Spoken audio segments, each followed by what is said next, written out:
Assalamualaikum warahmatullahi wabarakatuh. Kembali lagi dengan saya Ayulia Bita Sasmita dari Prodi Ilmu Pemerintahan Angkatan 19 kelas A dengan NIM 19105111006.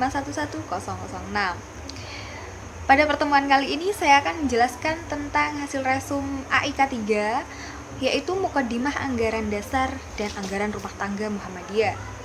Muqaddimah itu sendiri berasal dari bahasa Arab yang berarti pembukaan. Dalam anggaran dasar dan anggaran rumah tangga Muhammadiyah, muqaddimah atau pembukaan di sini sebagai sebuah pikiran pokok yang diterjemahkan dengan kalimat jelas dan padat.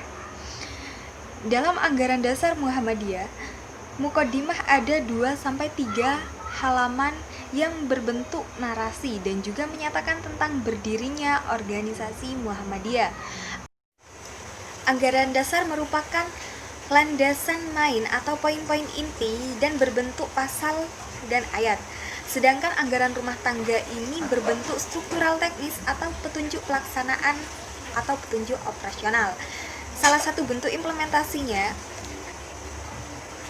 ada di dalam anggaran dasar pada pasal 7 ayat 2 bab 3 yang menjelaskan tentang pencapaian usaha Muhammadiyah dalam organisasi yang diwujudkan dalam usaha, program, dan kegiatan yang macam dan pelaksanaannya itu diatur dalam anggaran rumah tangga yang mana telah sesuai dengan anggaran dasar yang menyebutkan poin inti landasan suatu organisasi.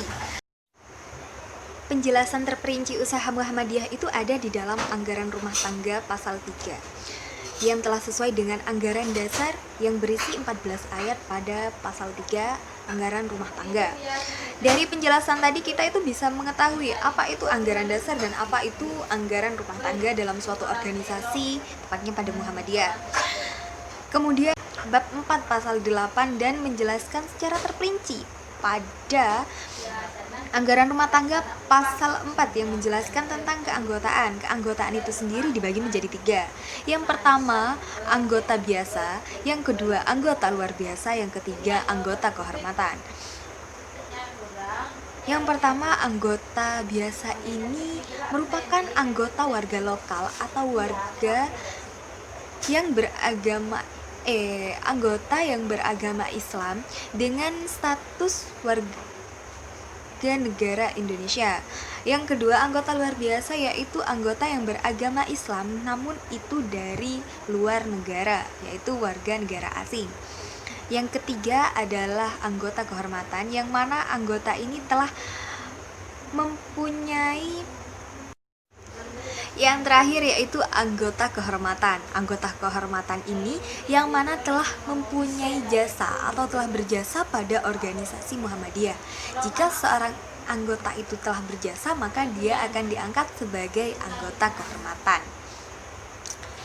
Sedangkan dalam anggaran rumah tangga pasal 4 menjelaskan secara rinci tentang tata cara atau persyaratan untuk menjadi anggota organisasi Muhammadiyah. Dan ada juga di dalamnya itu tentang tata cara pemutasian anggota. Jadi pada anggaran rumah tangga ini terlebih kayak aturan atau undang-undang lah ya, seperti itu. Penetapan pemimpin Muhammadiyah, organisasi Muhammadiyah itu tidak dipilih langsung, namun dilakukan secara kolektif atau kolegian. Nah, siapa yang mendapatkan suara terbanyak, dia mendapatkan peluang lebih tinggi untuk menjadi seorang pemimpin organisasi Muhammadiyah.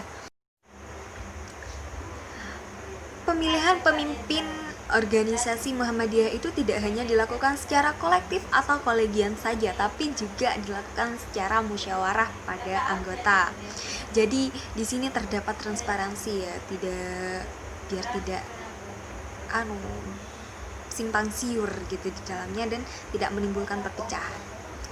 Sekian dari presentasi saya. Wassalamualaikum warahmatullahi wabarakatuh.